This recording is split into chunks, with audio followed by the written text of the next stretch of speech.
Hey everybody. I'm coming to you today because I've gotten a whole new, brand new perspective on Psalm 23. I've heard that psalm a lot. I've heard children say it. But I don't know why lately I pretty much like each line has become a visual in my mind. It's almost like I can feel Jesus when I read it. Um, and I kept saying I was gonna make a video. I kept saying I'm gonna make a video. I kept saying I'll make a video, but I kept putting it off. So today I said I'm going to stop. I'm going to make time, and I'm going to basically express my perspective of what now Psalm 23 um, feels for me. And I also felt the need to share it because I feel like Psalm 23 is a sense of peace by recognizing and understanding who our leader is in this life.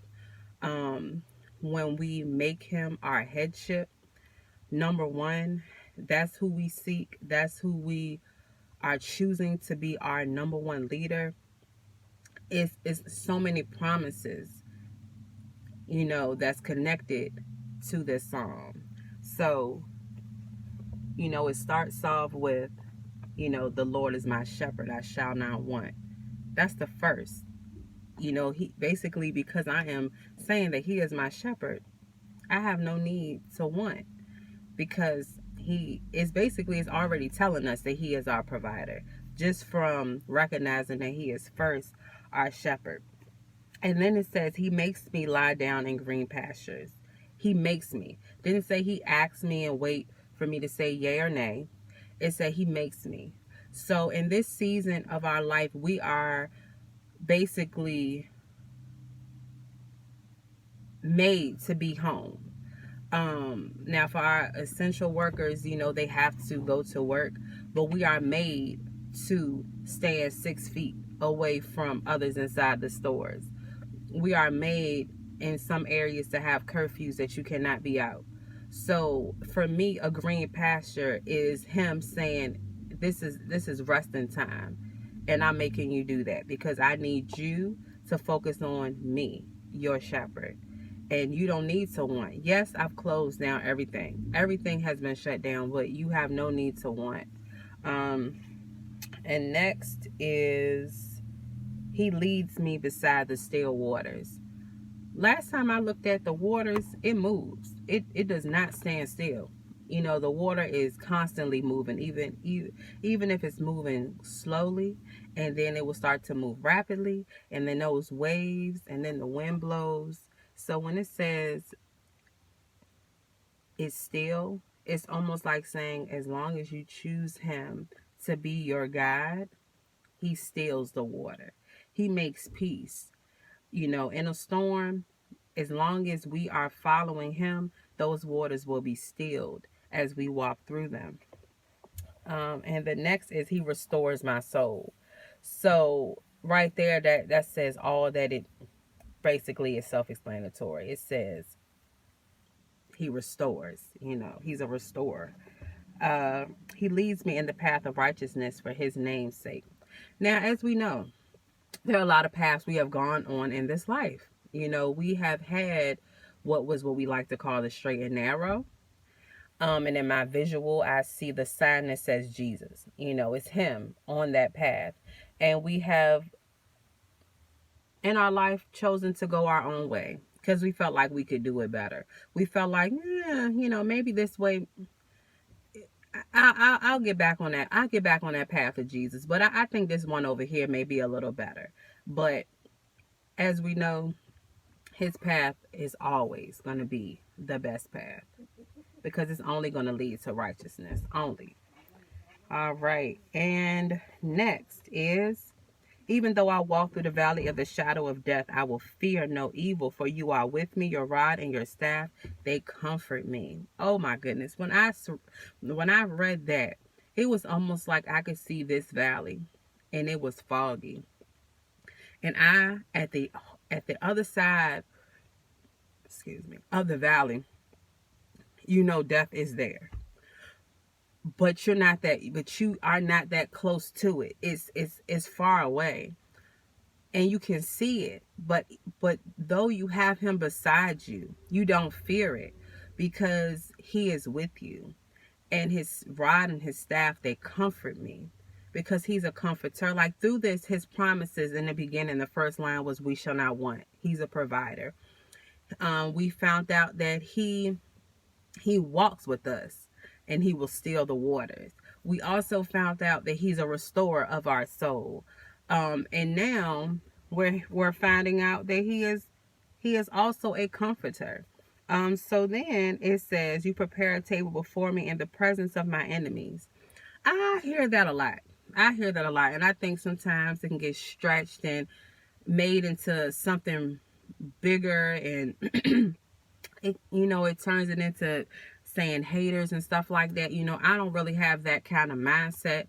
I never been that person to walk around and say, somebody's hating on me and all that. That's just never been me. Like, my motivation doesn't come from who I may have thought didn't like me. Like that doesn't motivate me. I'll be honest with you, that hurts my feelings because I'm wondering, why do you hate me? Like, what have I done? Like, what have I said? Is it just me? Like, why do you hate me? Because I'm a feeler. So I'm like, why? I'm going to question, why would you hate me? I'm not going to be like fueled and pumped for my day saying, whoop, these people hate me and I'm ready to do this and that. So when it says he prepares a table in the presence of my enemies, I'll be honest, when I reread that, it was almost as though we all have a calling, we all have gifts. And a lot of times what keeps us from our gifts is who we think may not support us, or think we may not have any support at all. And then there may be some things that you want to do that you may have heard somebody say along the way, I don't really think you're that good at that. And a lot of times our biggest critics is us, is what's in our head. Like, no, don't do that. Maybe you shouldn't. So when it says he prepares a table, it's almost like saying God goes before us. God already knows what he wants us to do. And basically, if you seek him and you make him your guide, you make him your comforter, you make him your restorer, he's saying you don't have no need to want. I'm your leader. I'm your shepherd. Then he will prepare the table where it's supposed to be, no matter who's around, because that is your calling. That is what you're gifted to do. That is the task, and he will be with you to comfort you. Because the next line is saying that excuse me, you anoint my head with oil. You are already anointed for the table that he has prepared. That's the way I look at it. When you have put God first, when you are saying the Lord is my shepherd, I shall not want, and he makes me to lie down in green pastures, and you constantly repeat that to yourself, and you remember, okay, whether you were gifted with one huge gift, whether you have 3 gifts, whether you have 100 gifts, whether or not, whatever, how many you have, we all have something that God has called us to do. So when it says he has anointed, he's already anointed you for the task. He's already going to prepare the table, no matter who or what is watching. Be fueled by God. Be fueled to know who will restore you even when you feel that you cannot do it. And then it says my cup overflows. So that means we shall not want, because our cup will continuously overflow, even when it may look half filled, even when it may look empty. That God is the restorer. God is the comforter. God will make you rest when it's time to rest in those green pastures. God has already anointed you. So surely goodness and mercy shall follow me all the days of my life, and I shall dwell in the house of the Lord forever. Promises over promises over promises over promises. But the key thing is to recognize who he is, not for what he can do, but for just who he simply is. He is our shepherd. He wants us to allow him to be our leader. He does not want us leading and putting him in the back. and turning around ever so often saying, all right, Lord, I'm gonna talk to you today.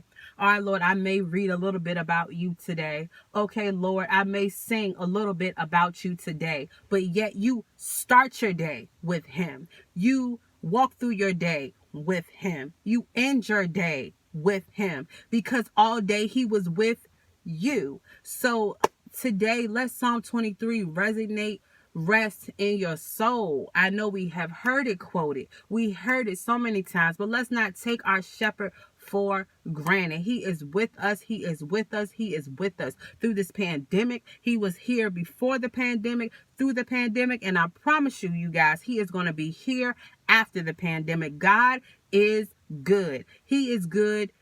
Even when we don't see him working, he is working. You know, he's not just good when he's doing things. He's good when he is bringing us out of things, when he's bringing us to things. You know, I heard something today saying, you know, that we can have discernment, but there's sometimes that God will cut off our discernment, because how can we ever grow through this life if we knew everything was coming? If we saw this pandemic coming, I mean, what? We were going to, you know, be better stockpilers of, you know, we won't have food in the house, and we weren't going to be out here where every time I walk in the store, there's nothing. I can't tell you, since this pandemic started, no matter what store I've gone in, CVS, Target, Food Lion, Kroger, anytime that I get there, the shelf of toilet tissue, the shelf of paper towels, the shelf of hand sanitizers and disinfectants is empty. I had to walk down the aisle and say, God, I trust you that without the disinfectant that I'm not finding, that God, you will disinfect my house. You know, have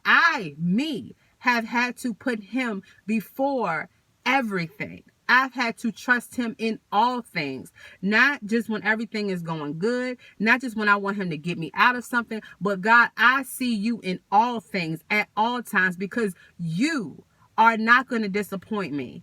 Even when it has hurt me and I look back, I'm like, God, you had to do that. Everything was necessary. Everything is a part of his plan. So today, I know the light has gone off in my car, so it's a little dark. But, you know, oh my goodness, you guys, God is good. And I just wanted to get out my perspective on, you know, what Psalm 23 has done for me.